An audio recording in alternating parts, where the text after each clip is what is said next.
Hello, Happy New Year, Happy 2019. I've got to confess to you, I'm actually terribly nervous at this moment. Why am I nervous? You know, it's a nerve-wracking thing speaking publicly. You are being judged by people. They're thinking things about you and making deductions about you, assumptions, and you don't always have so much control over where they're going to go when they contemplate you, how they perceive you. One of the things that frustrates me most in life, I want to say hello to Chris Kemp for caring to stop by here, and Happy New Year to you, good sir. But I was saying a thing that really frustrates me is when I can't figure another person out. I don't know if you've been there and done that, but when someone has a belief or someone acts in a certain way and you can't understand their motivation. Now, this is in contrast to, say, someone doing something you find disagreeable, but at least you understand their rationale.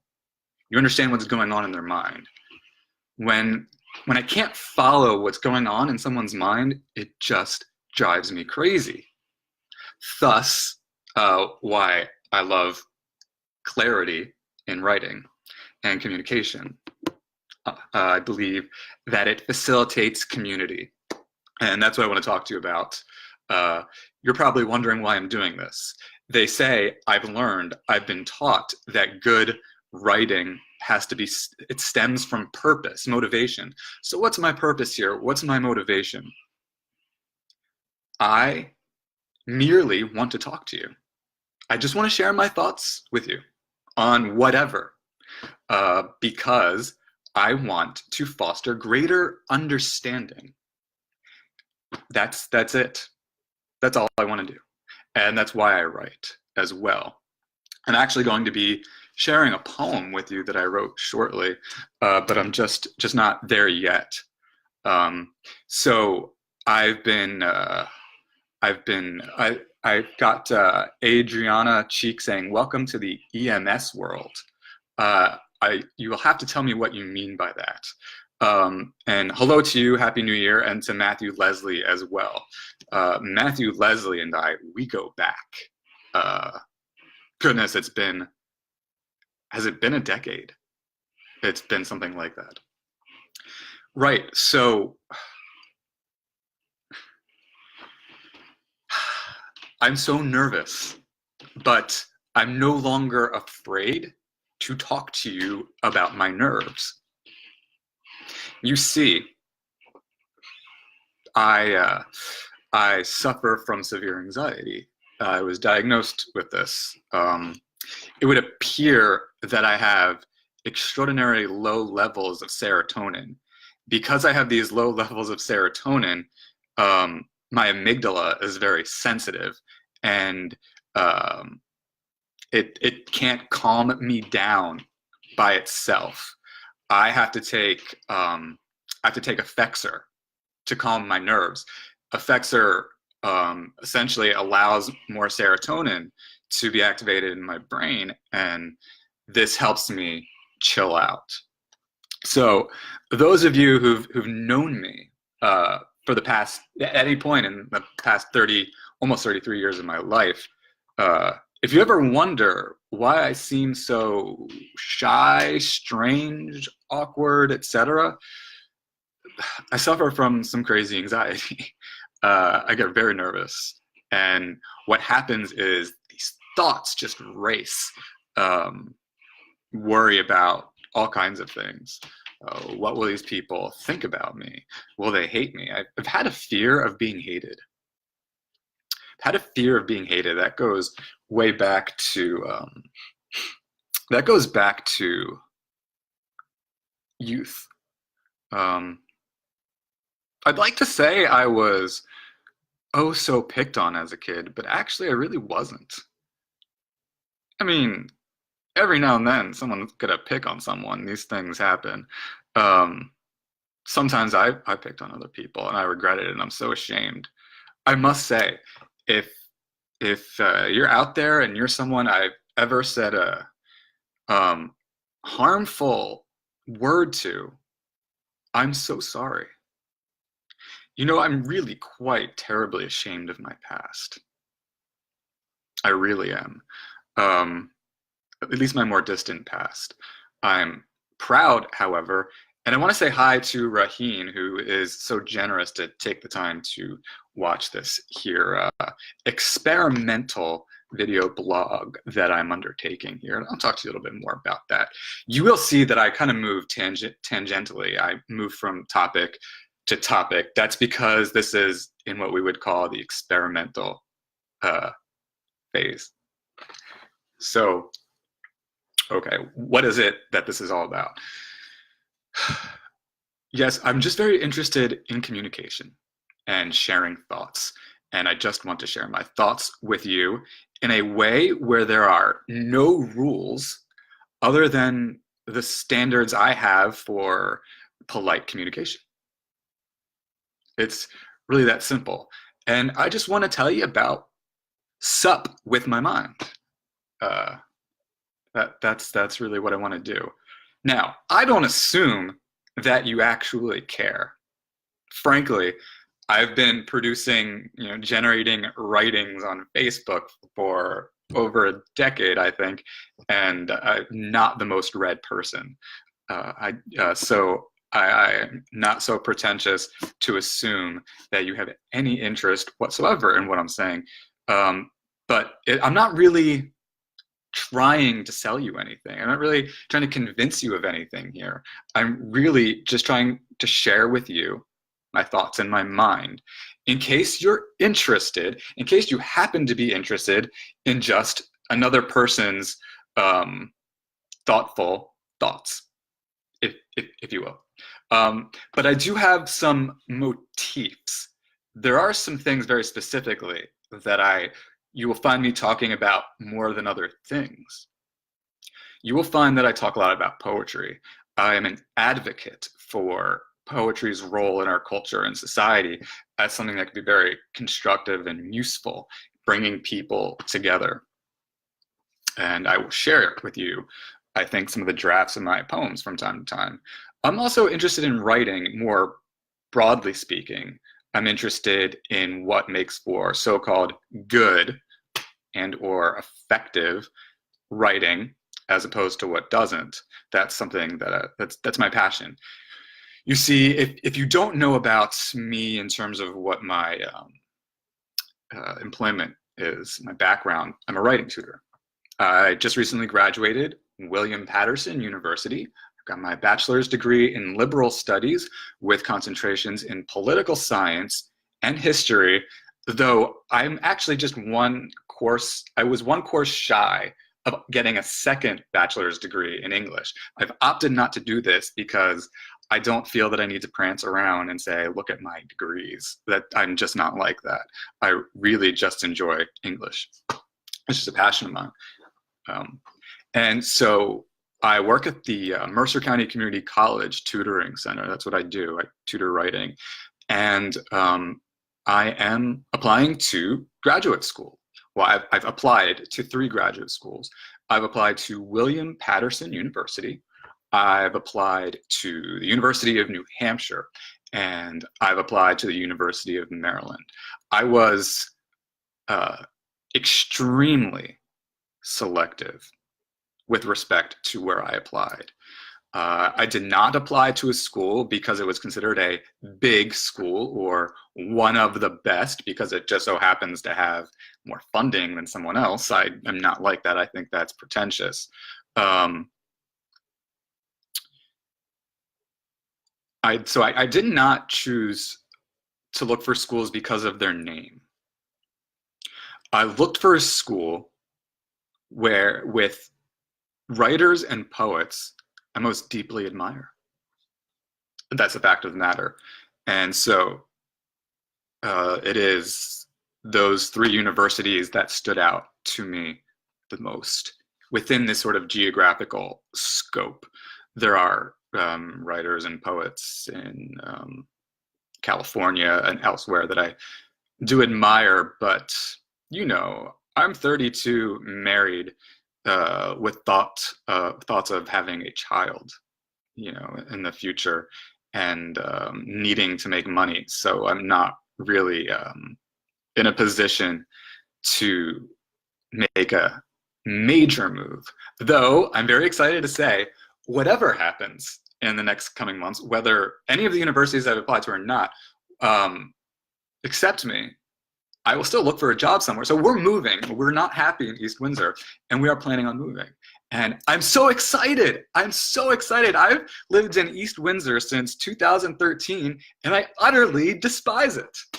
And I say that with no qualms and no disrespect to anyone who lives in East Windsor and loves it. It's just not for me. It's, to me, aesthetically quite mediocre. Politically, it's disgusting. This is it's run by corrupt politicians, and it's just not pretty to look at aesthetically, geographically. I like open space. I like mountains. I want to be by mountains. That's why, one reason why I really want to go to, say, William Patterson University. It's a hilly campus, and it's on a mountain, and you can see Manhattan in the distance. I want to say hello to Oscar and Ian, and thank you both for taking the time to meander this way. It's very generous of you. Time is almost more valuable than money, isn't it? Well, it is more valuable than money. You asked me what I care more about at the end of the day. I care more about time, precious time, than I do money.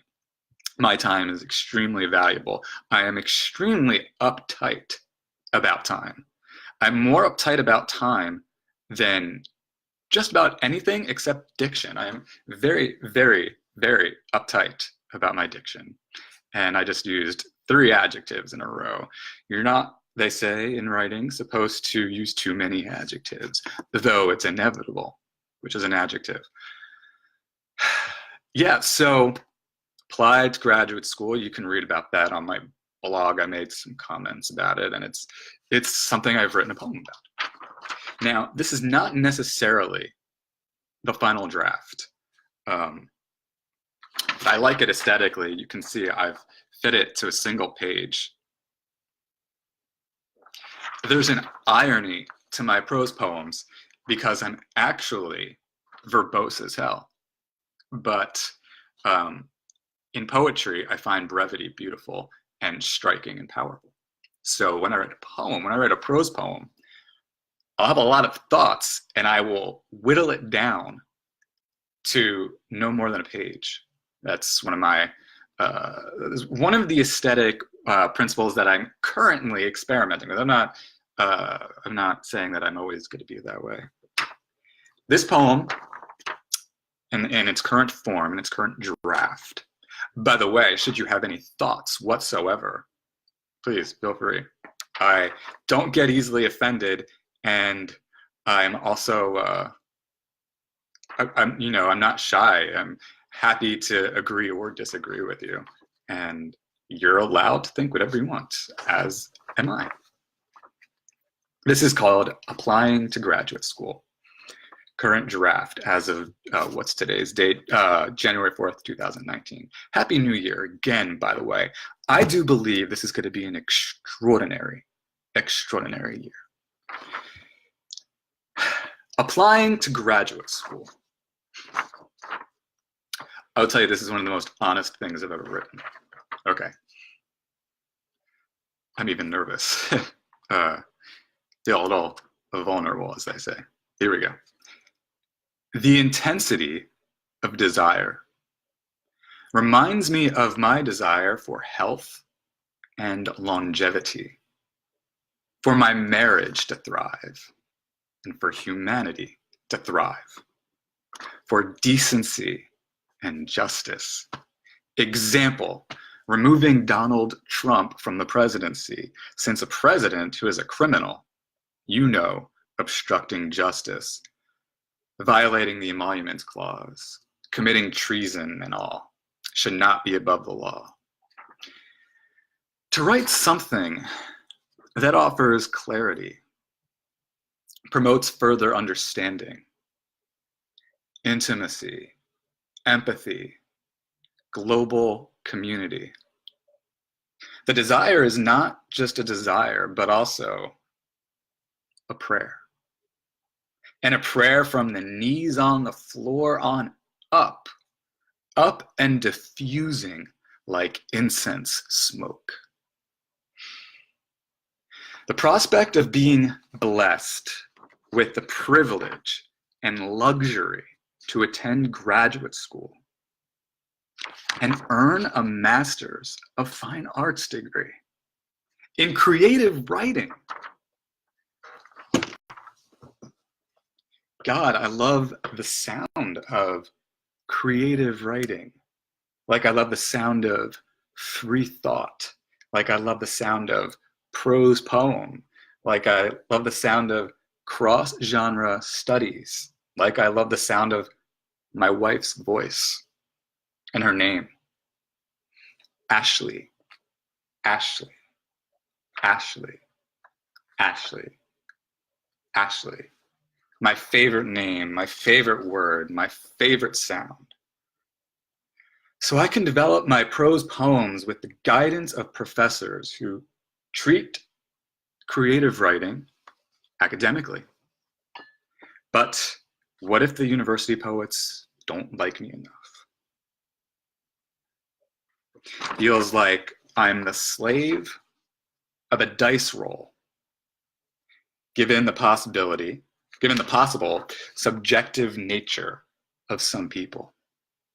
Not knowing right now what they think and why they think it impedes my rationality like garbage caught in an airplane propeller.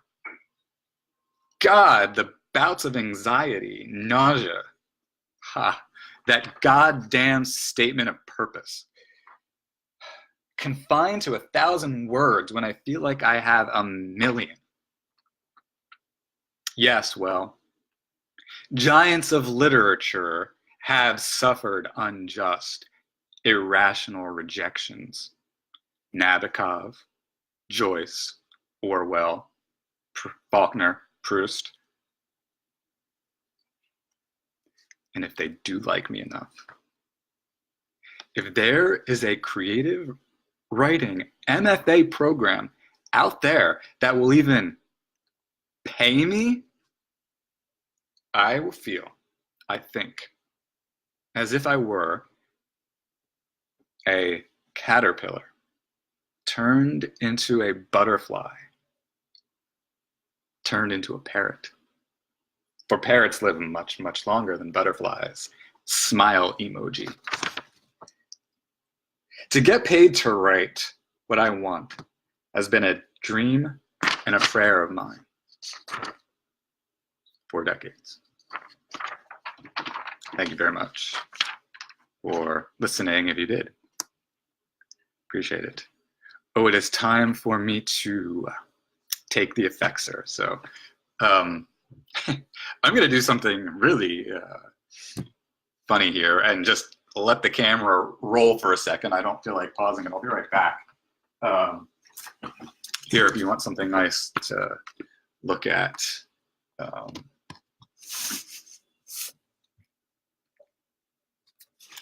There you go. That's a photograph. Nice photograph. Be right back.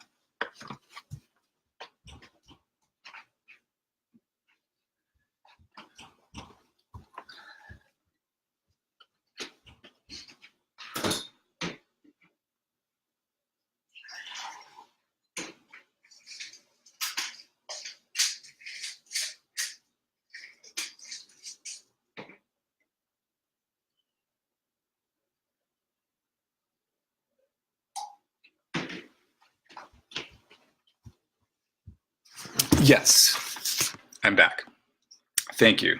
Think of it as a commercial break without any explicit advertisement.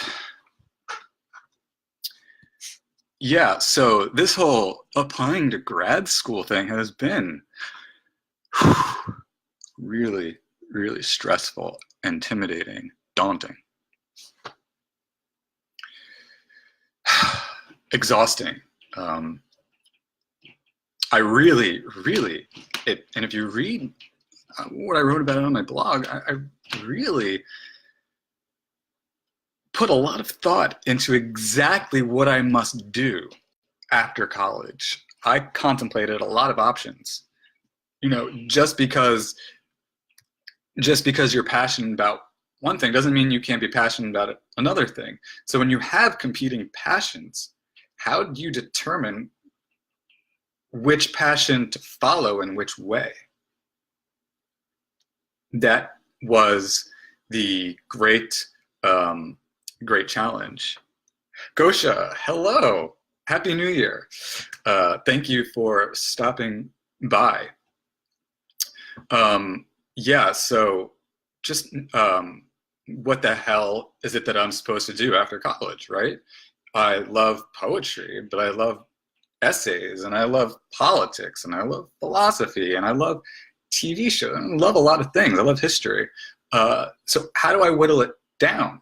And at the end of the day, creative writing is my favorite thing because I can integrate my interests and move in and out of them in whatever way I want. Ben, hello, Happy New Year. It's very generous of you folks to care to take a few seconds here. Even flattered, quite flattered. You know, it's something, isn't it, to talk to one another, to listen to one another. It's I'm very interested in people and talking and conversation and valuing one another's productivity. One of the things, you know, capitalism is an imperfect system. At the end of the day, I am a capitalist, but some of the things that suck about capitalism, you've got to sell yourself, and I hate selling myself. There's an air of bullshit that tends to infect it, and it makes your productivity about something other than value and truth and something real, something genuine that people really appreciate. And God, is there so much of it. Look at the President of the United States. He is a symbol of what's wrong with capitalism, or a symbol of that within our capitalistic culture that we need to throw in the garbage, so to speak, and do away with. You know, because I actually self-published a book when I was really young and tried to sell it, I had an interesting experience trying to be both an artist and a businessman, and it was terribly difficult. I think the hardest thing about it, one of the most intimidating things, is saying, "Pardon me, sir, pardon me, ma'am, would you please consider paying for my product, considering the value of my product?" And when you get into something like art, I mean, let's face it, I'm not going to bullshit myself here. I'm quite understanding of the fact that art tends towards the esoteric to many people. I don't find art esoteric, but a lot of people do. I get it. It's abstract and requires a lot of thought. And in a life context where we work hard and we're so busy all the time, it could be really quite hard to take the time to really fully appreciate art. Nonetheless, art is my passion, the verbal art, writing, but art, you know, broadly, the concept of art. Why do I love art? Again, it comes back to this theme that I'm talking to you about. Art shares the soul. Ben says, art is like the hardest career, in my opinion, to get into. Amen, and boy, did I learn that the hard way. My God, did I learn that the hard way. I was 18 years old, and I wanted to be a poet. I wanted to just do that. I didn't even want to really have to go to school to do it. I just wanted to be free to do my art thing, so to speak. But Nobody cared, really. Nobody cared. And first of all, second of all, I wasn't qualified, but that's an entirely different conversation. And I had bad attitude, et cetera, et cetera. But yeah, art is terribly difficult career to get into because it doesn't talk to the more immediate needs like food, or you could argue though that entertainment is art. What's the difference between the two? There is a conversation to be had about that. Do I consider entertainment art? I would say some entertainment I view as art, or it is art with the specific intention of trying to entertain. So presently my favorite television show actually is Frasier. I consider that show to be very artistic. It's extraordinarily written. The writing is, I'm not sure I've seen a better written television show. The dialogue is just impeccable. You might think that's me sounding pretentious because the main character are intellectuals, psychologists, theorists of the mind, blah, blah, blah. But no, actually, a show I really don't quite like is The Big Bang Theory. And I wish I liked that show, but I just am not able to get into it. It doesn't hook me. Frasier, my God, it's become like one of the best parts of my day is just laying down in bed watching Frasier. So good. But maybe I'll improve my ability to talk to you about it. Perhaps I'll even eventually start really picking that show apart and analyzing it. Maybe make for a great poem. But that's the TV show Ashley and I are presently watching, is Frasier. But I sort of a tangent there. Before that, I was talking about art. Before art,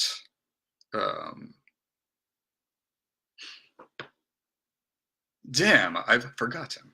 Capitalism. Selling things. Selling things is not easy. Selling myself, trying to get into grad school, my God. Think about this. Even supposing my prose poems are objectively excellent, even supposing, that doesn't guarantee that the judges, the other poets, and I don't know, administrators, I don't really know exactly how the deciding process goes when they look at your writing sample. Even supposing I were objectively a decent writer, there's no guarantee that they are necessarily objective. And even if they are, and they objectively like my work, there's no guarantee that while they like it technically, they don't like the actual content, like what it's about or the style. You can be a fan of someone but not quite like them. I love Bob Dylan's songs, but I don't share his point of view. So, so I feel like it's this thing that's been, really driving me quite crazy, is not knowing what they will think about my poems, whether or not they will like me and deem me worth, frankly, paying to study there and be a teaching assistant. But it is my dream to not just to write poetry and study it, but I want to teach creative writing as well. I want to be a creative writing professor. I want to be a professor. I love academia. So I will let you know if I hear anything. Root for me, I hope you will. Or not. You will see. See, it's funny, how well do we really know one another? something you may not know about me, I don't know that I advertise it, is that I'm what you might consider an ironic person. I mean, maybe we're all ironic in our own ways. But one of the ironic things I think about myself is that, don't want to lose my train of thought. Even though I'm actually very particular about things, I'm also very open-minded. So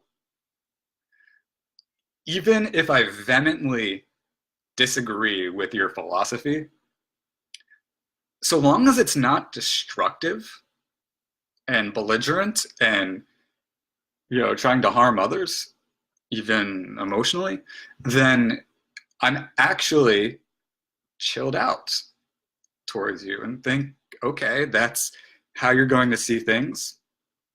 Happy to debate you if you want, but, you know, you only live once. YOLO. I learned the expression YOLO when I was working at a grocery store. Ben Schachter, you worked with me there. And I don't know that you were the one who taught me the phrase. I want to say it was Caroline. She said YOLO. I said, what does YOLO mean? She said, it means you only live once. I thought, oh, okay. And I believe I heard President Obama say it once. Anyway, it's really true though, YOLO. So what are we going to make with these lives that we are so blessed with? And, you know, that's when I think about things, you know, this opportunity to live, then that's why I love literature, and this is why I'm doing this video blogging thing and why I want to teach writing. You only live once, so I think, how do I make the most of things?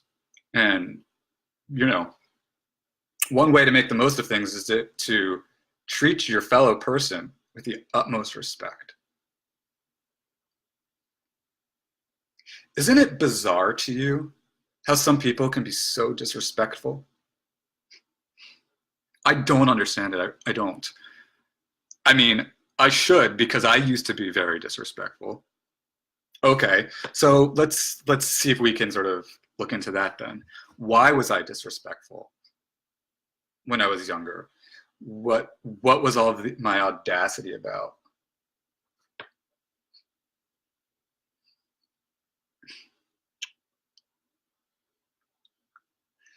You know, part of it had to do with I just felt so skeptical about the world around me. Do you ever feel that way? Just so skeptical?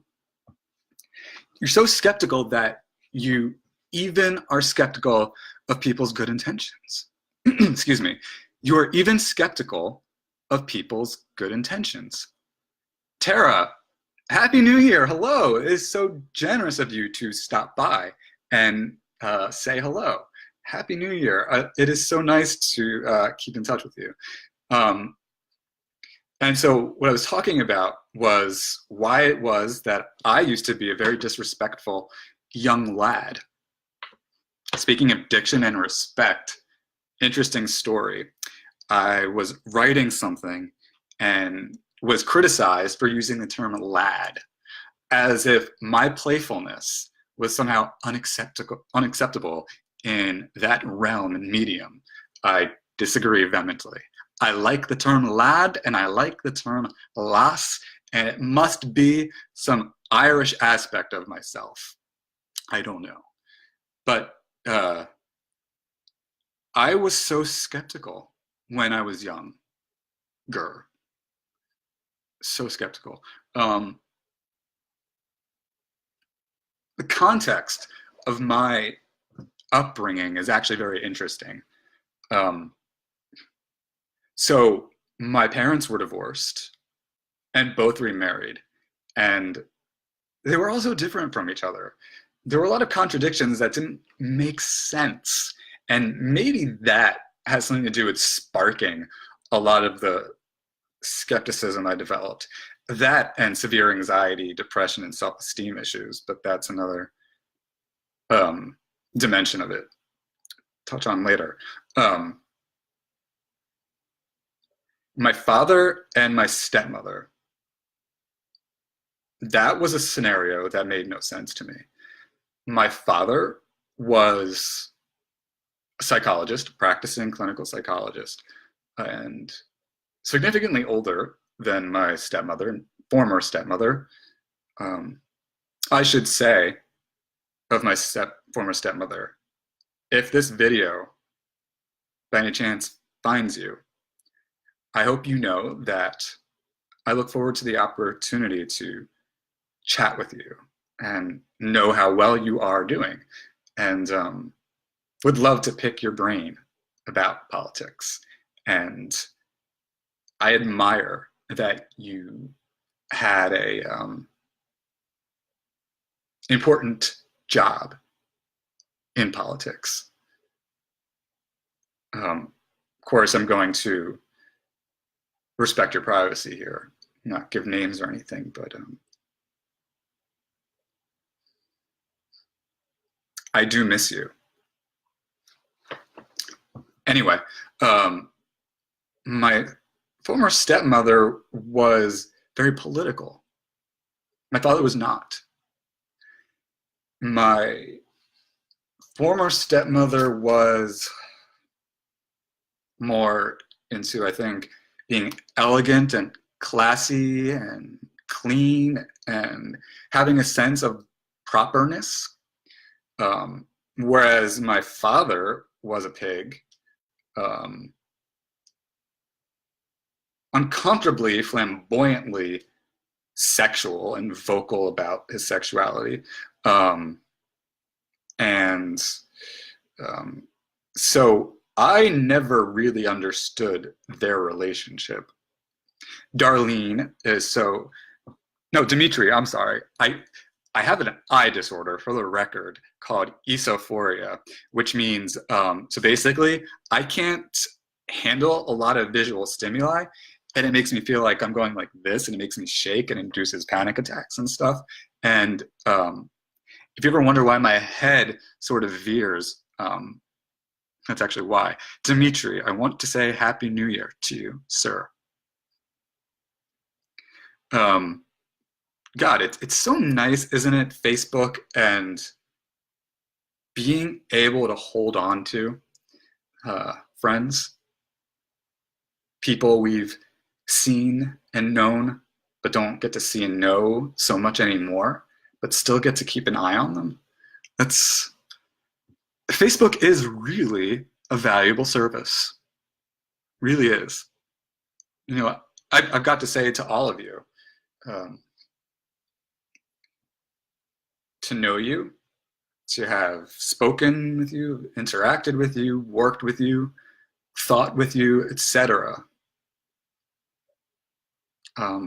It's wonderful. I enjoy having a relationship with each of you. I really do.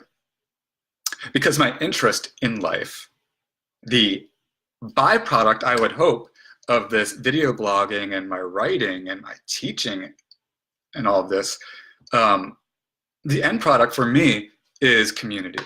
I am obsessed with community. That's my ultimate passion. It's my poetry strives towards trying to cultivate a very strong society, culture, sense of community, and having community mindedness.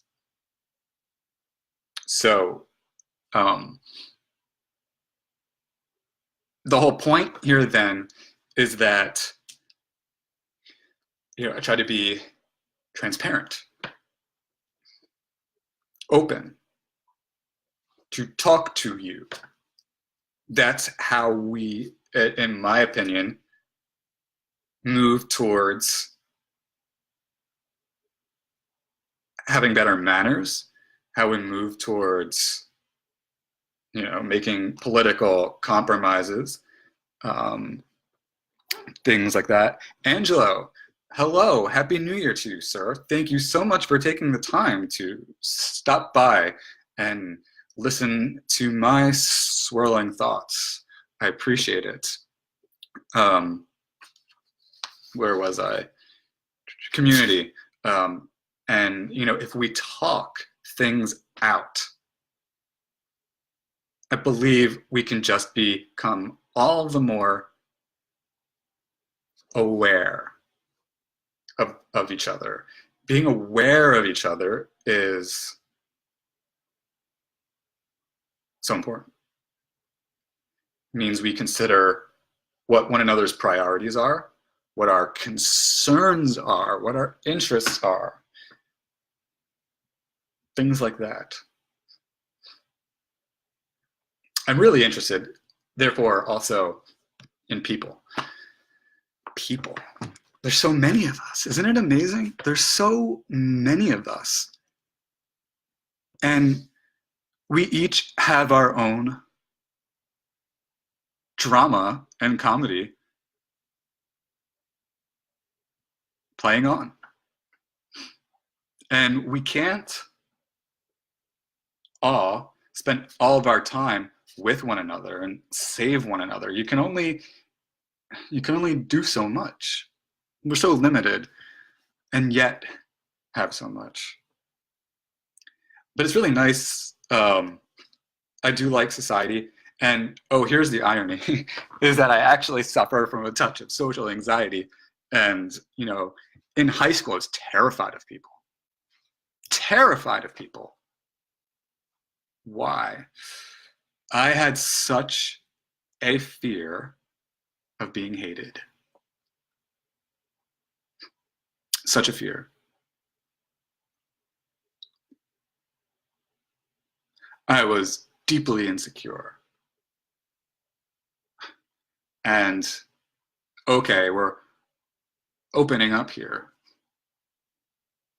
I will tell you one of the most vulnerable things that I've ever admitted.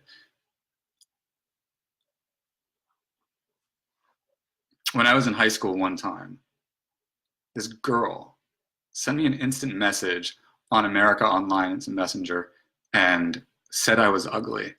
And at the time, it made me feel pretty unhappy and had to have sort of a fight with my self-esteem there. But you know, it's funny because if she were to say it today, do you know what I would say? If she were to say the same thing to me today, and goodness, how rude if she were to, but that's a different conversation. I don't know why you would ever say something like that to somebody, but another conversation. I would say, you know, with all due respect, I happen to disagree. I take great pride in my self-presentation. I think I'd say something like that.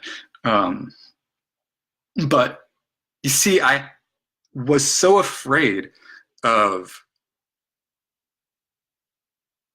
that if I open myself up to other people, they would just say the worst things and, you know, hate me. You know, and you know, obviously instances like that don't help.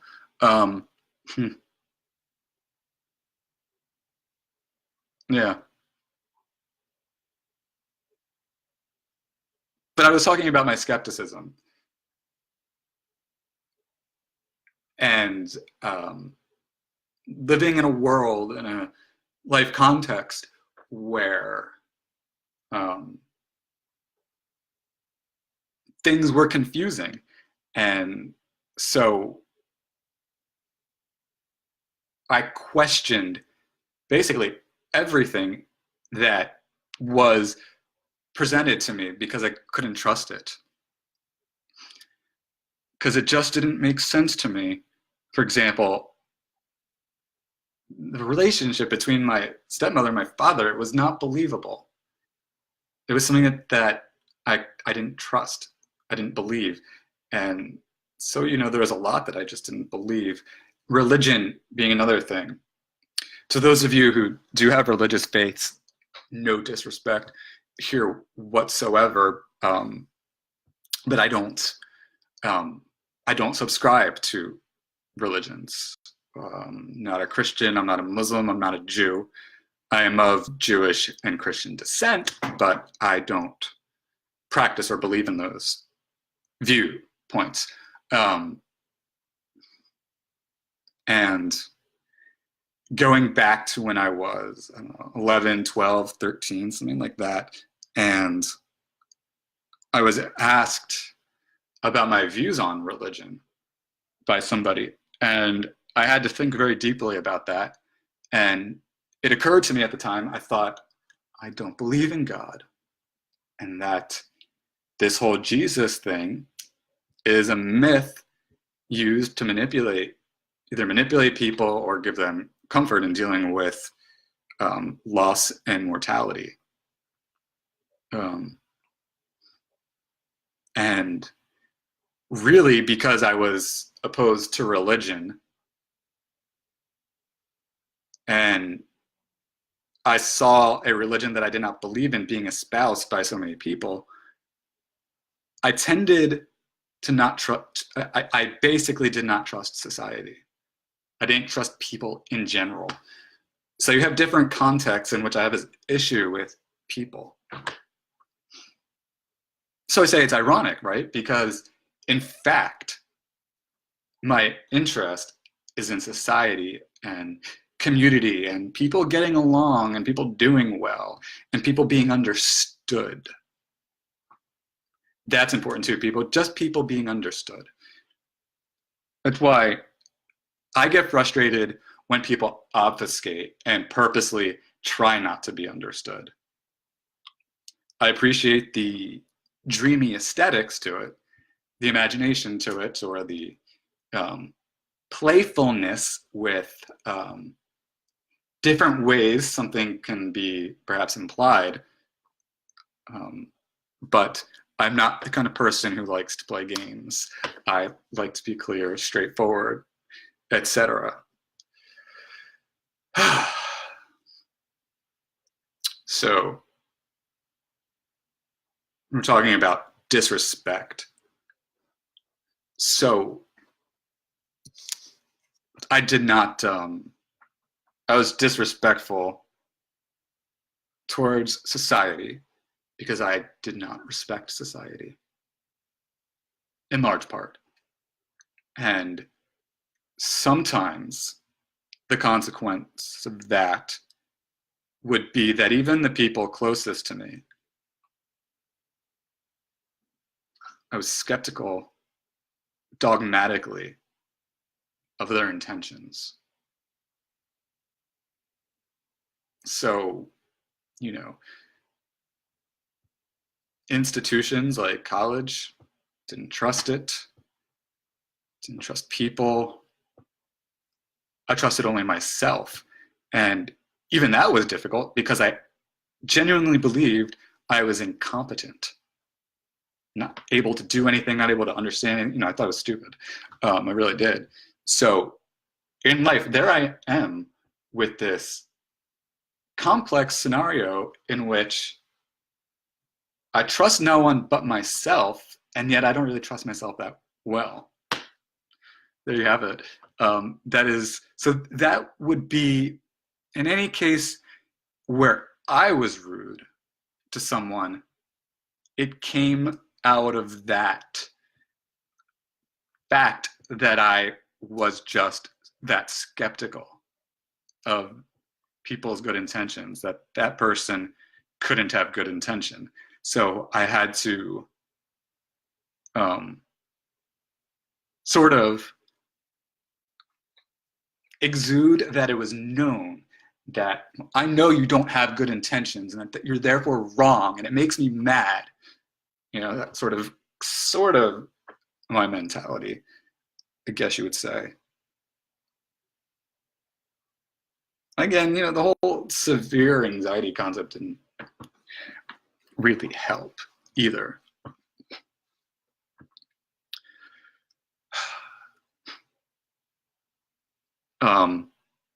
So one of my hopes is to promote a ethical principle of courtesy, and not just courtesy, but of encouragement. Encouragement. We must lift each other up.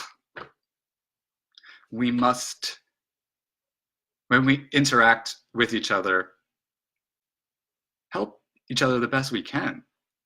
That's my view. A healthy society is a thriving society, is a prosperous society. And my God, there's a faction of this country that is just not remotely encouraging. This whole Trump and Trump supporters thing is astonishingly horrifying and awful. And it is not about politics right now. I'm not talking about Republican or Democrat. I'm talking about support of the president versus not supporting the president. The president is empirically, verifiably a pathological liar who seeks only to bring others down with his base, anti-intellectual sophistry.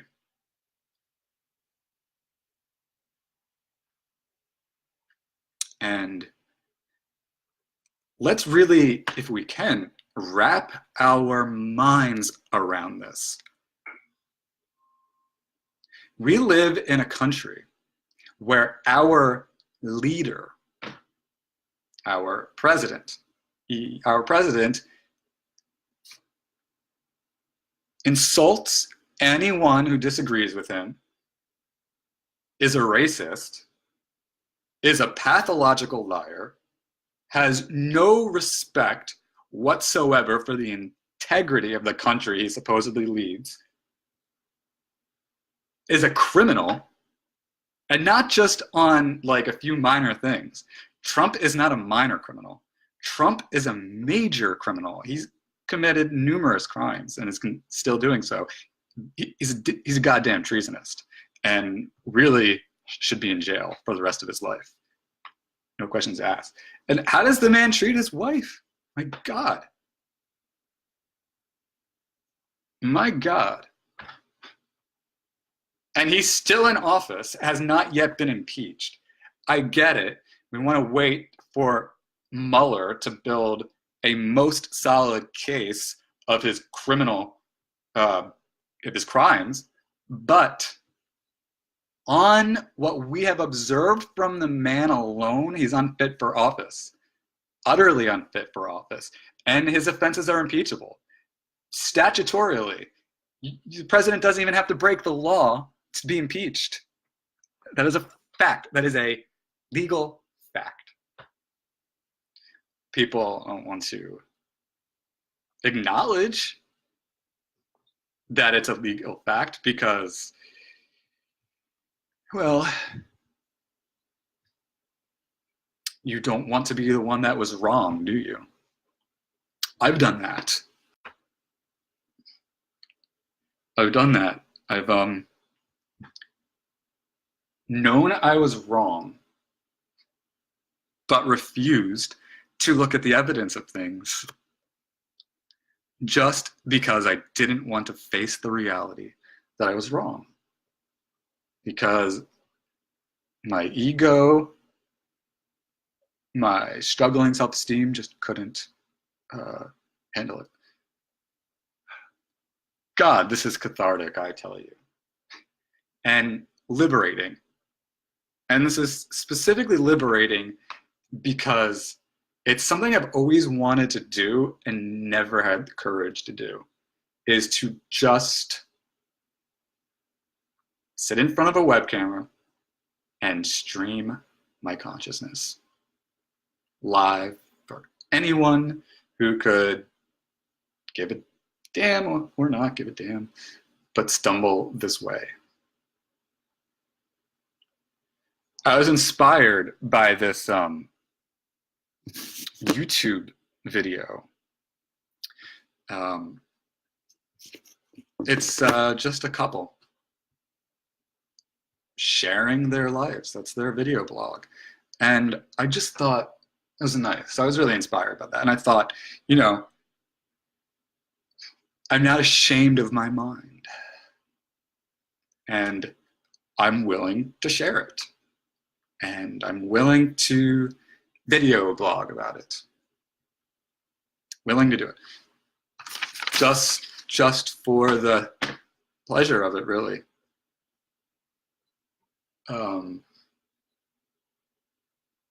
And my God, this is the first time in so long that I could be so free to just literally do whatever I want. No immediate obligations, no term paper, no application, no errand I need to run. Wonderful. Absolutely wonderful.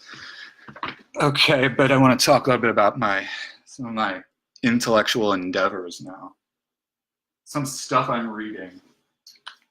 I'm going to share with you. Oh, first, I got this really nice book, Dangerous Limbs by John Paras. So this guy is the director of the William Patterson University MFA program. And he's one of the poets I want to study under. In fact, he's a prose poet. And I write prose poetry. There's not so many prose poets that teach.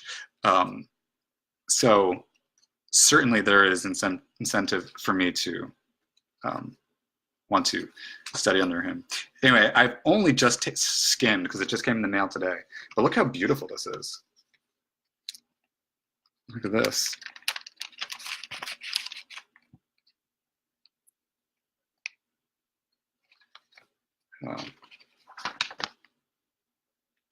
Look at this. Book number 73 of, it's a limited edition copy. I'm going to have to get his autograph is what I'm going to have to do. So this is very cool. The single most exciting thing here at the moment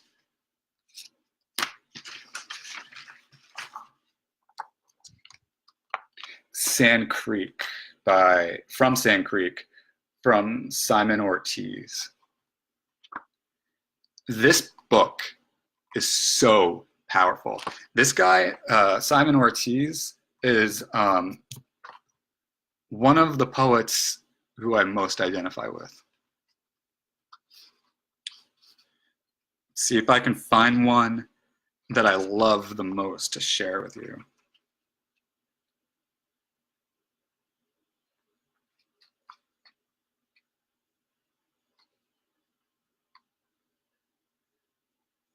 I mean, it's all so amazing.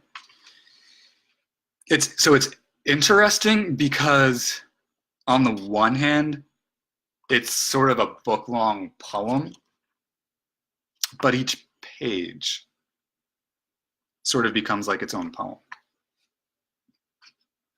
So that's really interesting.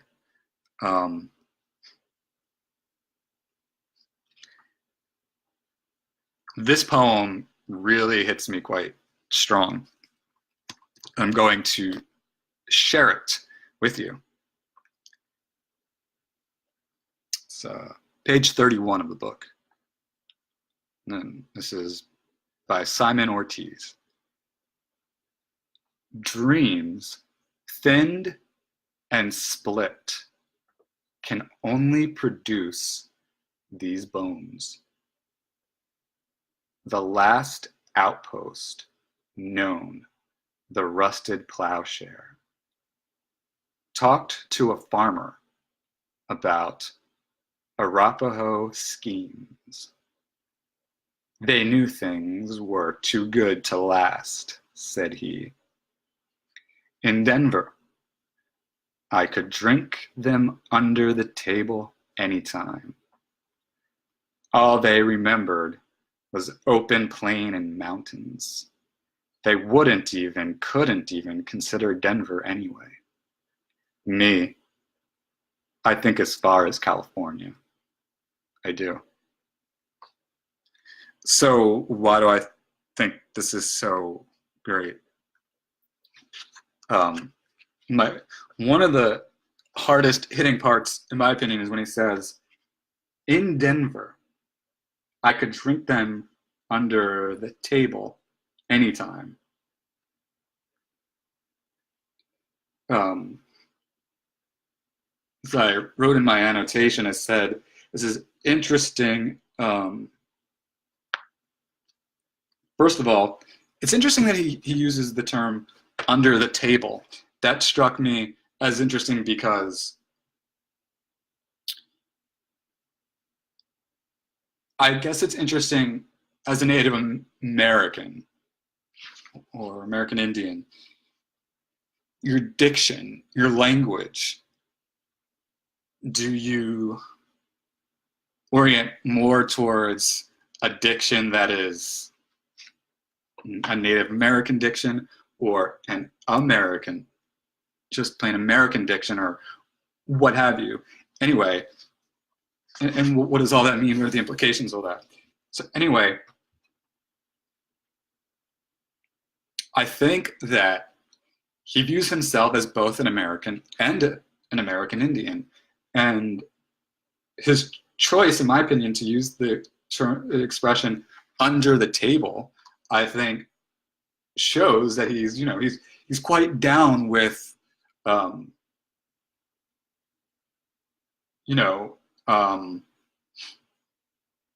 American expressions. He's partaking in that community, even as he's contemplating Arapaho community. So I thought that was awesome. And then this part too. All they remembered was open plain and mountains.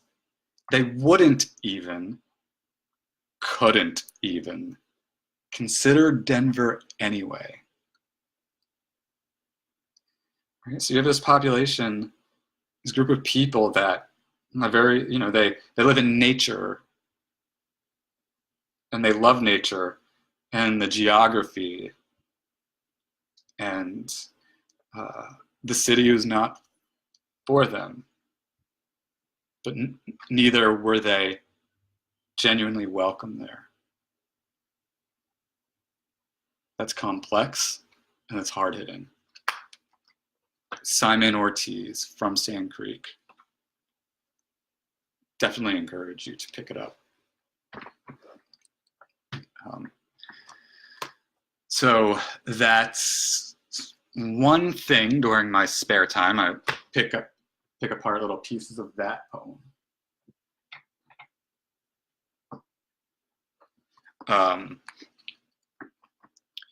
Recently, I finished a novel. I have it in ebook form, as opposed to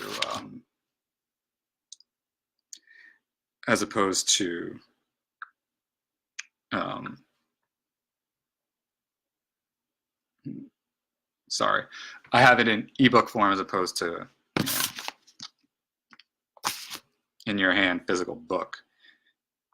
Do I prefer physical book or ebook? Depends. But I'm going to pose the question to you. And maybe that's something I can do to make these stream of consciousness vlogs a little bit more interactive, is ask you questions and get your opinions. So tell me what you prefer, ebook or physical book, and I'll even type it in as a comment here. I'm curious. I am curious. Which do you prefer? Ebook? Physical book. Why? it? So I'm posing that question. So I'm just going to pull it up. Well, this is really fun.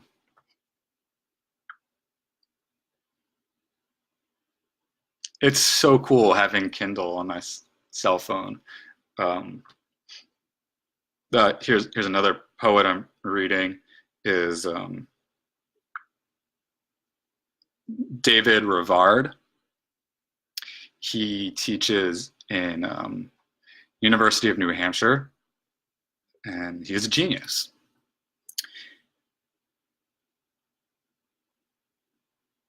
So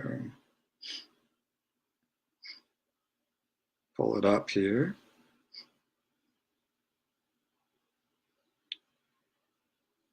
Why, where the hell is it? Don't you hate when that happens?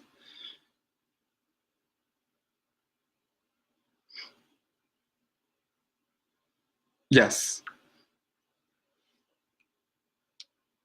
Now, I'll show you what the cover looks like.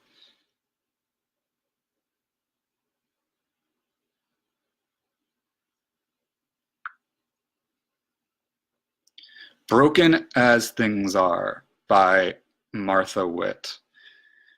Martha Witt is one of my favorite writers. She's an absolute genius.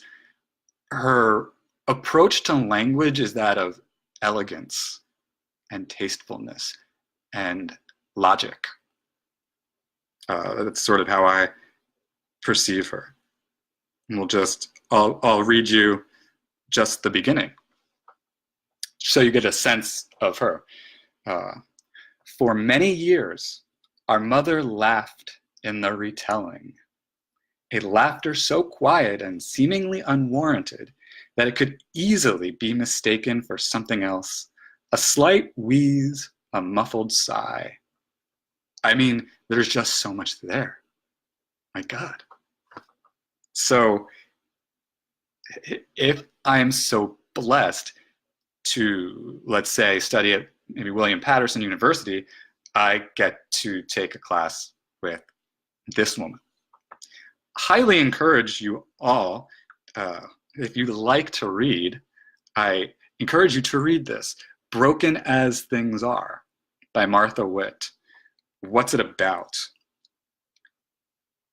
It's about a teenage girl and her relationship with her brother, and her brother is autistic-ish and can't handle himself properly in a social way, but nonetheless can have cogent conversation and is able to perceive things and is, in fact, comes across quite intelligent in many respects. And they have a really close relationship, but she is growing interested in boys and starting to feel more distant from him. And he doesn't handle this well, so he often beats her up and hurts her physically. And so it's a story of that dynamic. I mean, there's a lot more to it than that. That's one of the reasons why I love this novel.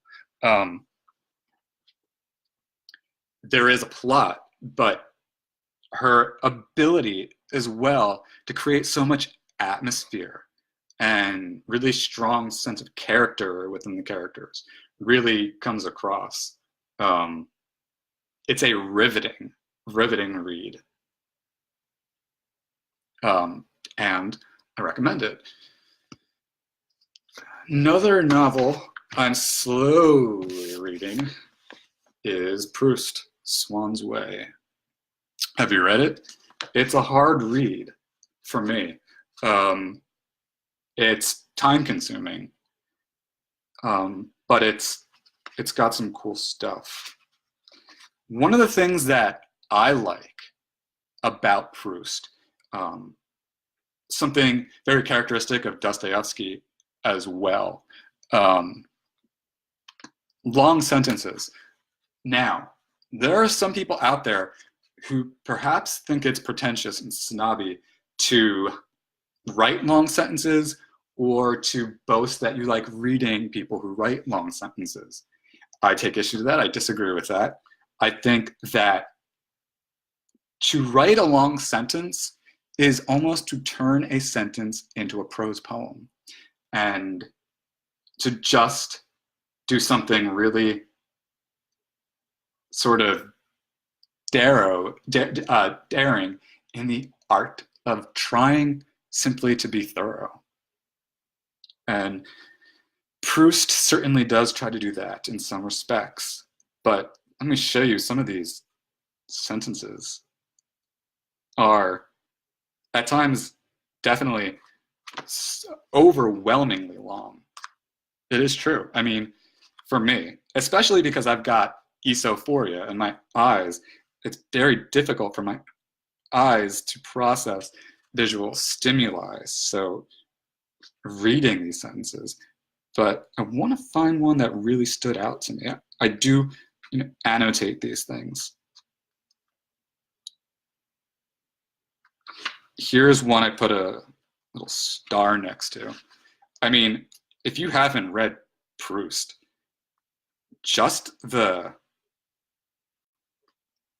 beginning. I want to read you one of my favorite parts. This is in the beginning of the novel. He writes, it's just so beautiful. It's so exact. Okay. I would ask myself what time it could be.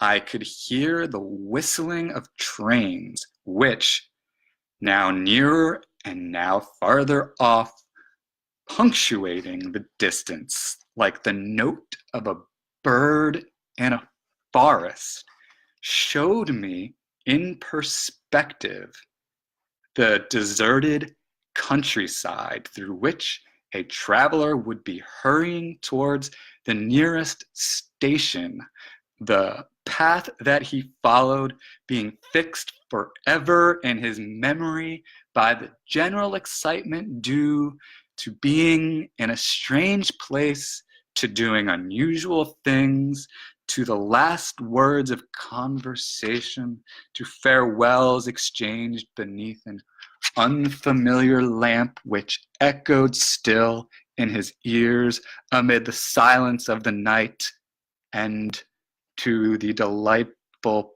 prospect of being once again at home. Wow. I love it. It's just so committed to being open about his mind. And that's I like that kind of writing that is very open about the mind of the narrator.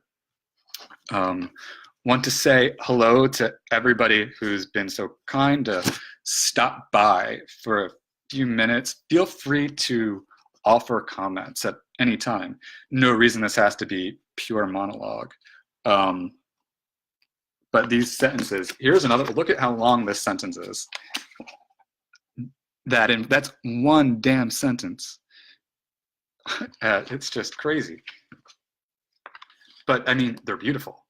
His diction, and it's just so exact.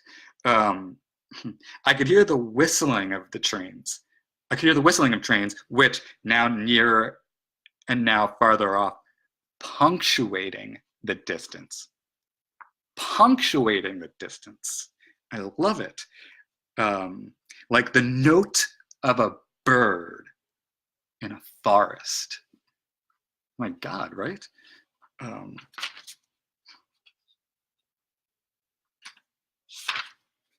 Let's see, was there anything else? It's one of the last sentences that I had read that I was actually talking to my wife about it because I thought it touched on something very interesting here. Okay.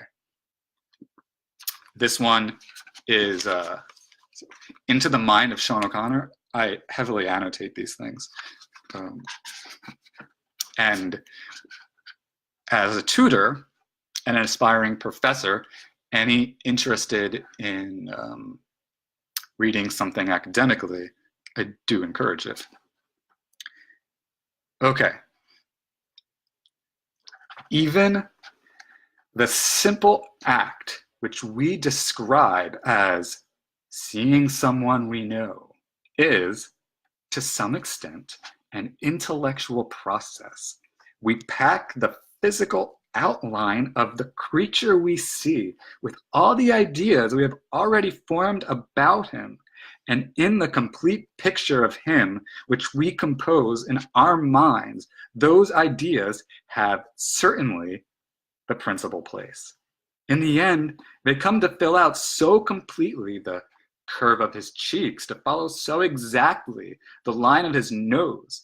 They blend so harmoniously in the sound of his voice that they seem to be no more than a transparent envelope, so that each time we see the face or hear the voice, it is our own ideas of him which we recognize and to which we listen. That's so profound. And it goes back to what I was talking about before, and again, the whole purpose behind all of this. How well do you really know the people you think you know? How well do we know each other? How well do we know ourselves? I tell you, the mere process of writing a statement of purpose for graduate school has taught me more about myself than so many things. So, you know, we truly are onions, and we just sort of peel away the, you know, the layers here.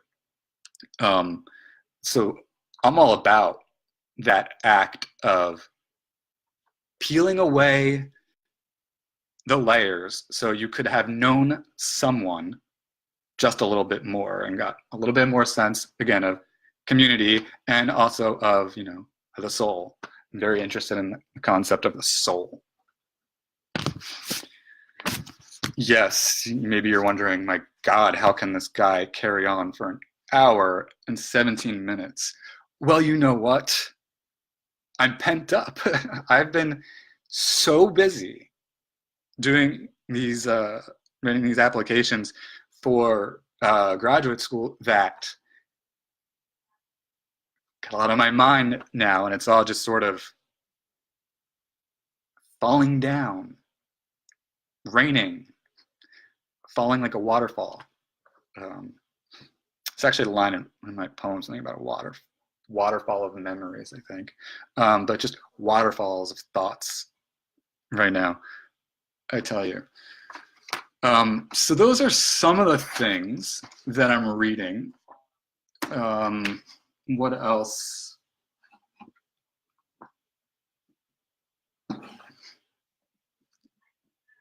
Walt Whitman. You know, we read him in high school, but you really can't appreciate Whitman until you've read him not for high school.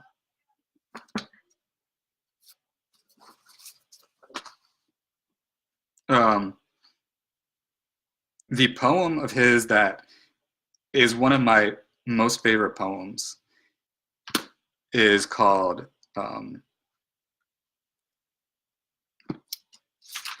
it's a word that it's actually hard for me to pronounce. Eidolons. Name of the poem is Eidolon. So what is an Eidolon? It's an interesting concept. Here's, so you get the spelling here.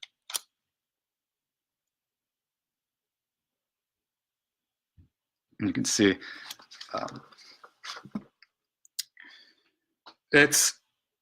I've really had to analyze this one, spend a lot of time on it. I'm not even sure I've finished. It's such a it's a poem to think a lot about. It's mind-blowing. I am going to read it to share it with you because I think it ought to be shared. Yeah, you must be thinking, some people, I wonder if they're thinking, my God, this guy is full of himself to think that anyone cares that he's going to read them a poem that he did not write even. But you see, my passion is poetry, and I want to promote poetry, and so this is my way of doing that. Eidolons by Walt Whitman. I met a seer, passing the hues and objects of the world, the fields of art and learning, pleasure, sense, to glean eidolons. Put in thy chance, said he, no more the puzzling hour nor day, nor segments, parts put in. Put first before the rest as light for all and entrance song of all, that of eidolons. Eidolons. Ever the dim beginning, ever the growth, the rounding of the circle, ever the summit, and emerge at last to surely start again. Eidolons, eidolons. Ever the mutable, ever materials, changing, crumbling, recohering, ever the ateliers, factories divine, issuing eidolons. Lo, I or you, or woman, man or state, known or unknown, we seeming solid wealth, strength, beauty build, but really build eidolons. The ostent evanescent, the ostent evanescent, the substance of an artist's mood, or a savant's studies long, or warriors, martyrs, heroes' toils to fashion his eidolon. Of every human life, the units gathered, posted, not a thought, emotion, deed left out. The whole, or large or small, summed up, added up in its eidolon. The old urge, based on the ancient pinnacles, lo, newer, higher pinnacles, from science and all the modern, still impelled, the old urge, eidolons. The present now and here, America's busy, teeming, intricate whirl of aggregate and segregate, for only thence releasing today's eidolons. These with the past of vanished lands, of all the reigns of kings across the sea, old conquerors, old campaigns, old sailors' voyages joining eidolons. Densities, growth, facades, strata of mountains, soils, rocks, giant trees, far born, far dying, living long to leave, eidolons everlasting. Exalte, wrapped, ecstatic, the visible, but their womb of birth, of orbic tendencies to shape and shape and shape the mighty earth eidolon. All space, all time, the stars, the terrible perturbations of the suns, swelling, collapsing, ending, serving their longer, shorter use, filled with eidolons only. The noiseless myriads, the infinite oceans where the rivers empty, the separate, countless free identities like eyesight, the true realities, eidolons. Not this the world, nor these the universes, they the universes purport and end, ever the permanent of life, life of life, eidolons, eidolons. Beyond thy lectures, learned professor, beyond thy telescope or spectroscope, observer keen, beyond all mathematicians, beyond the doctor's surgery, anatomy, beyond the chemist with his chemistry, the entities of entities, eidolons, unfixed yet fixed, ever shall be, ever have been and are, sweeping the present to the infinite future, eidolons, eidolons, eidolons. The prophet and the bard shall shall yet maintain themselves in higher stages yet, shall meditate to the modern, to democracy, interpret yet to them God and eidolons. And thee, my soul, joys, ceaseless exercises, exaltations, thy yearning, I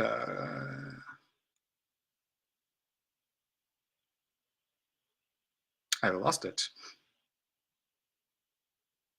That's another thing of my esophoria. It's actually really difficult to read. Thy yearning amply fed at last, prepared to meet thy mates, eidolons. The body, thy body permanent, the body lurking there within thy body, the only purport of the form thou art, the real I myself, an image, an eidolon. Thy very songs, not in thy songs, no special strains to sing, none for itself, but from the whole resulting, rising and last and floating, all round, full-orbed eidolon. Isn't it just an amazing poem? You may be asking, what is an eidolon? Make sure I'm pronouncing it right. I have trouble pronouncing that word sometimes.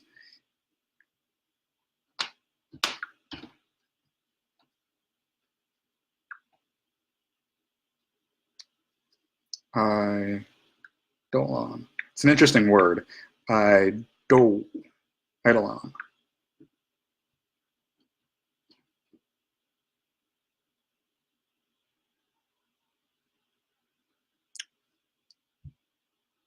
I didn't realize my volume was off.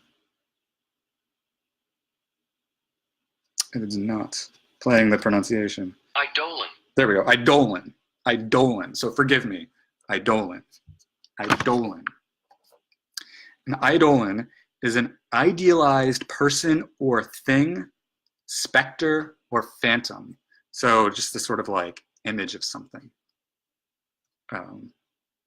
Or something that is held in high regard, or sort of like a flashy, misty, apparition-like entity. Why do I love this poem so much? What I love about it is that it is so expansive in its view of the universe. It's as if Walt Whitman were trying to paint a picture of everything that ever was, of everything that is, of everything that will ever be, and put it all together. Well, talk about a blast from the past. Ryan McNamara has stopped by. Happy New Year to you, sir. Wow, going back to elementary school, old neighbor of mine. So I just think that this poem projects a sort of almost like an attempt at an all-encompassing view of eternity and the domain of eternity, the ever-expanding universe. And to actually try to capture that the way that he has is makes one feel as though one might actually want to cry. It's beautiful. It's amazing. So yes, there's some of that Walt Whitman that I was reading. Ryan McNamara says he's bored at work and hopes I'm well. I hope that you're doing well as well. I am curious what you do. I realize how much we don't know about people. So, yes, it's an interesting poem. And so this speaks to one of the things that I think poetry can do. There's a conversation like, what's the purpose of it? What's the purpose of art? Sales manager. Wow, that's really awesome. Do you enjoy that? That's interesting. Very interesting. I've been in academia, so I don't get to see so much of the world, though I did a stint in retail and despised it wonderfully. Yes, I haven't spoken to Ryan McNamara, I guess, since sometime around graduation, high school graduation. That is amazing. Very long time ago. I was a different human being back then, quite. So yeah, what it is that a poetry can do. It has its ups and downs, but it pays the bills. Yes, such is life, ups and downs indeed. Amen to that. I'm glad though. I'm glad for the ups and that it pays the bills. And certainly thanks for stopping by here. So what I think poetry can do is project a point of view. So it has a capacity of being extraordinarily philosophical. Literature in general, the way I like to employ literature is very philosophical. To me, it's applied philosophy. And I think that to write very effective philosophical literature, one sort of has to have a developed philosophy in their mind so that they have something very much defined to apply. For that reason, we come to, in fact, one other writer that I haven't been reading the past few months. And if you check out my blog, you'll see I did write about this gentleman. Fyodor Dostoevsky, one of the greatest writers of all time, someone who is very cool. This is the Brothers Karamazov. I've not finished it, even though I wrote a paper about it. I didn't finish it. I didn't have the time. It's a long damn novel. It is, how many pages? 775 pages, it looks like. So that one has to certainly have the time to fully appreciate Dostoevsky, or like I showed you before, Proust. I have so many things to say about Dostoevsky, I simply would not know where to start. Dostoevsky wrote Notes from Underground. Notes from Underground is my favorite novel of all time. Anyone in the world, I will say this, anyone in the world who has the random curiosity to sort of understand me and reads Notes from Underground and fully understands that novel, I will feel that they know me. And so I guess I have such an affinity with Notes from Underground. So if you haven't read Notes from Underground, what's that about? And I wish that I had that in a physical book form. Unfortunately, I don't. I have it on ebook. In fact, on ebook, I have Dostoevsky's complete works, which is very cool. Notes from Underground. So you've got this guy.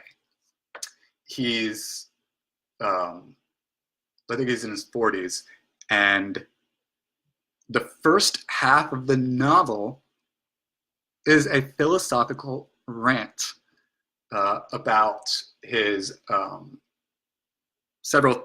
a sort of rant of introspection and philosophy and psychology. This guy goes on about how we don't have free will, how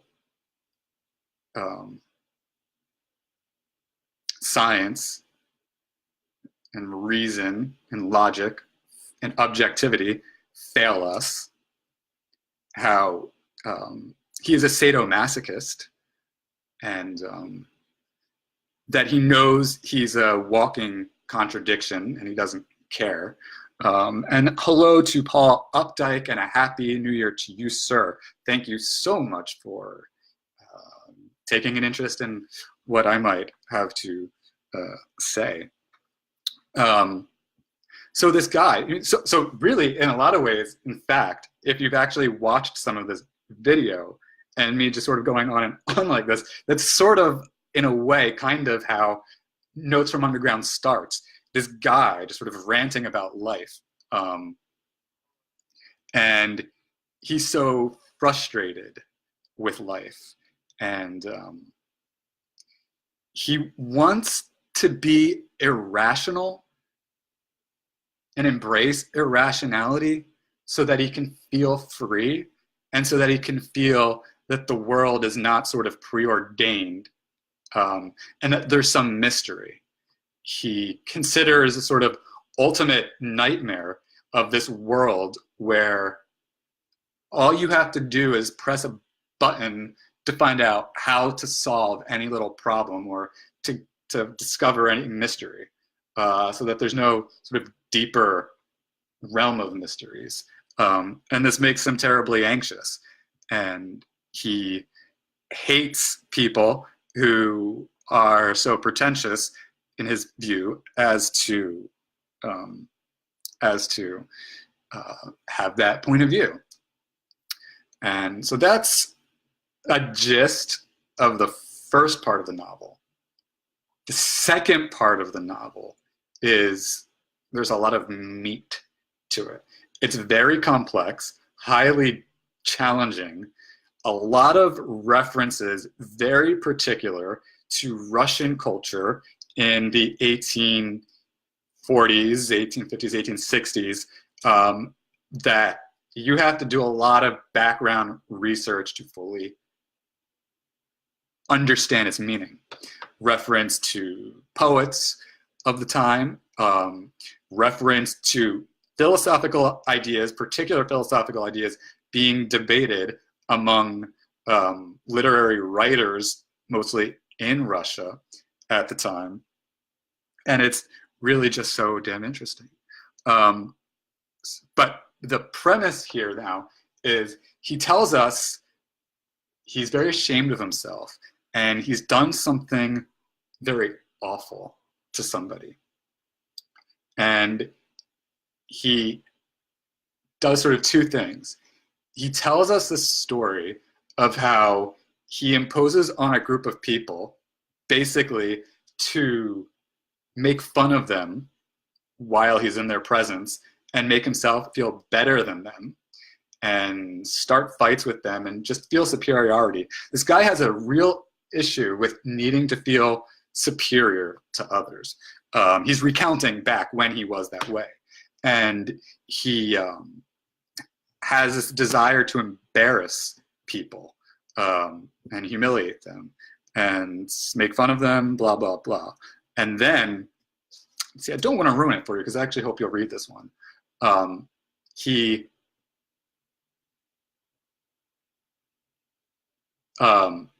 partakes in the services of a prostitute, and then he does something so awful to her, so cruel, that it will hurt you when you read it. It's more than, jilting her and leaving her for another man, leaving her for another woman or something like that. It's something much more spiteful. Anyway, as that sort of plot element is going on, he's also talking about his inner mind, and he's talking about how he would escape in his mind and just sort of imagine life like a romantic novel. And I don't mean romantic novel as in one where a man and a woman are in love, or a woman and a woman, or a man and a man, or whatever combination, right? So he talks a lot about how he's in this sort of fantasy world. He has these long forays into his imagination and sees himself as a hero of a romantic novel. And again, if you're not a student of literature, what I mean by romantic novel would be a novel written in the 19th century, earlier part of the 19th century. There was a trend, which they called the Romantic movement, where there were reverence for nature, reverence for intense emotion, reverence for irrationality, reverence for the individual and being big. Everything, see, 19th century art is so fascinating because everything is so huge and big and exciting and revolutionary. That's the Romantic movement, and that's how artists and their energy was in the 19th century, and especially in Europe. And so with this character that Dostoevsky is writing about, he, in between his acts of spite towards others, he builds elaborate sort of romantic novel-styled, romantic poem-styled fantasies of which he is the hero. And he likes to imagine impossible things happening and such. But when you get to the end of the novel,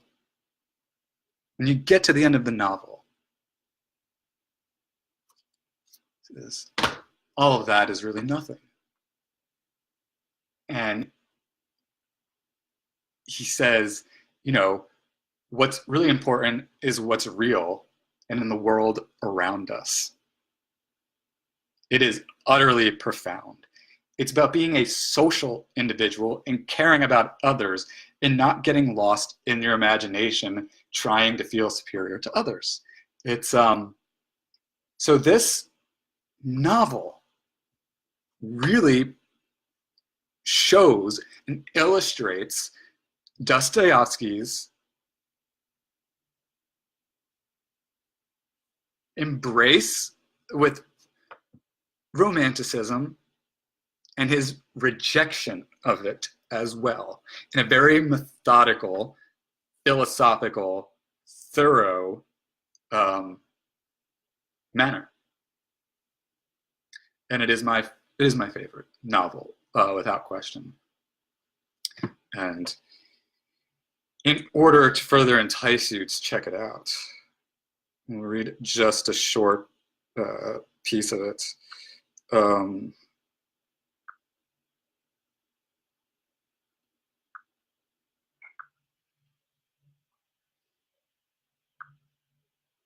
Let's see here. Dostoevsky, my hero indeed.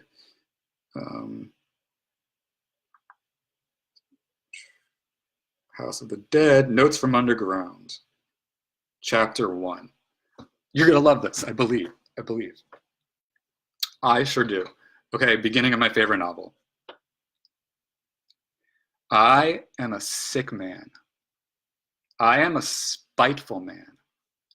I am an unattractive man.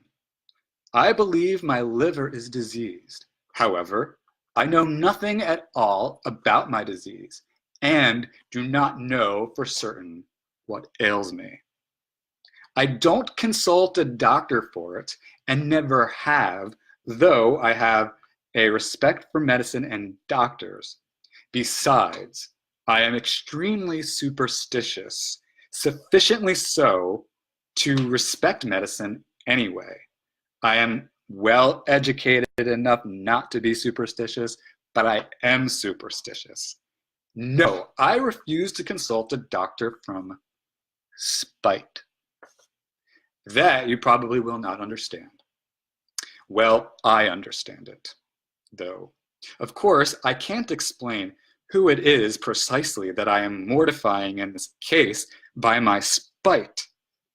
I'm perfectly well aware that I cannot pay out the doctors by not consulting them. I know better than anyone that by all this I am only injuring myself and no one else. But still, if I don't consult a doctor, it is from spite. My liver is bad. Well, let it get worse. I have been going on like that now for a long time. 20 years. Now I am 40. I used to be in the government service, but I'm no longer. I was a spiteful official. I was rude and took pleasure in being so. I did not take bribes, you see. So I was bound to find a recompense in that at least. A poor jest, but I will not scratch it out. I wrote it thinking it would sound very witty, but now I have seen myself that I only wanted to show off in a despicable way. I will not scratch it out on purpose. I mean, it's utterly hilarious.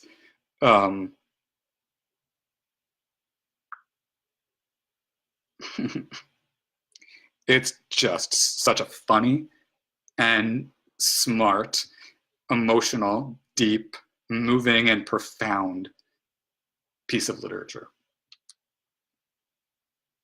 And its context. Oh, I just got an email about my diploma. Yay. Very cool. God, what I really want is a message. I want them to tell me I got into their creative writing program. One of these schools, all the schools. I pray to God. I do. I mean, look, if it doesn't happen, I'll get over it. As I said in my poem, great writers get rejected all the time.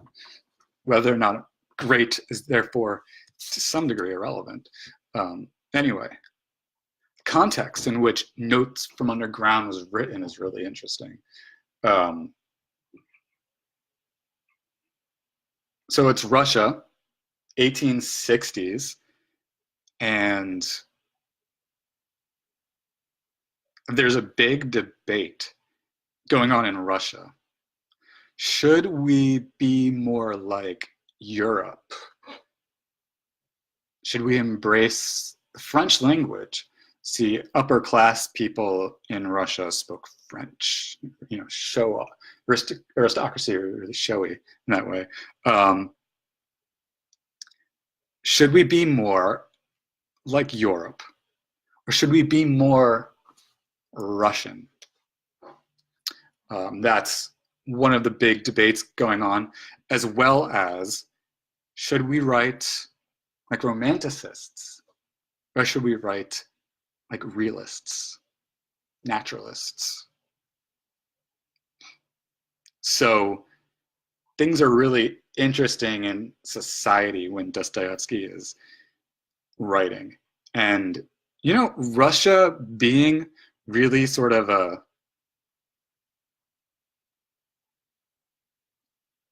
it's the right way to describe how I view Russia.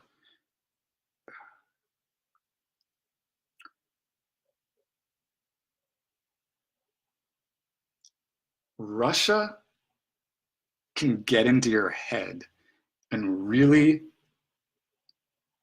leave you with so many questions. So I think one of the treats to reading Dostoevsky, since he shares the minds of his characters, is to really get inside the mind and the soul of a Russian.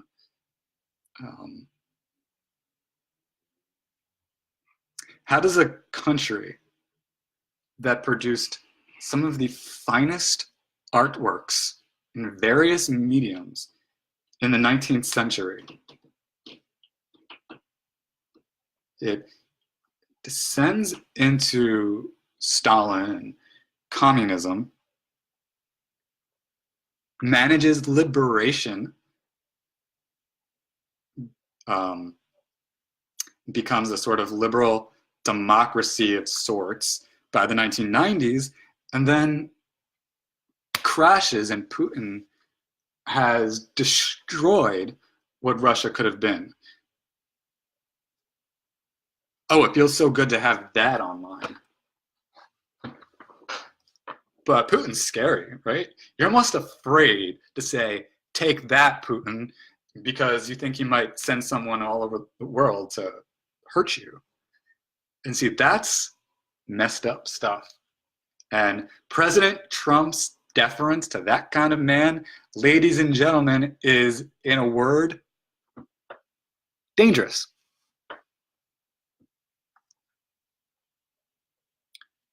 And now Russia, if our politics go the wrong way, Russia will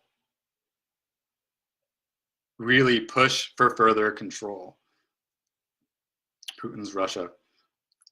I would say a sort of concern we ought to have long term is indeed a possible war. It's scary to think about. And we'll all hope that it never amounts to anything worse than a sort of sanction fight, or an information fight.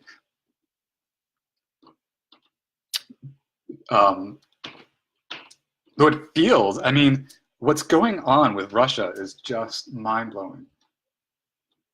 Because, let's be clear, right? Trump is Putin's puppet. Trump is a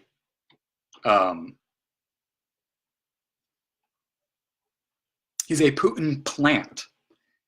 His job is to do what Vladimir Putin tells him to do. And it's quite like the situation in Ukraine. And the people revolted against the Russian-controlled leader of Ukraine, and civil war ensued. Do I think there will be a civil war, a second civil war in America?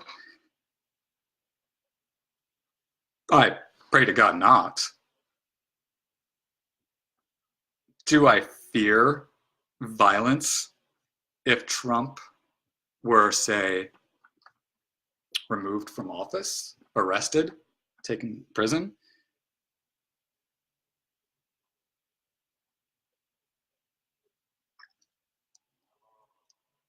I would feel as though I want to be on guard and preferably live closer to the New England area than the South. I mean, I feel guilty saying it, but Trump's supporters are twisted people who do not reason and do not have a sort of protective view of life. And it's shouldn't really be allowed for him to be president. Shouldn't be, but alas, it is.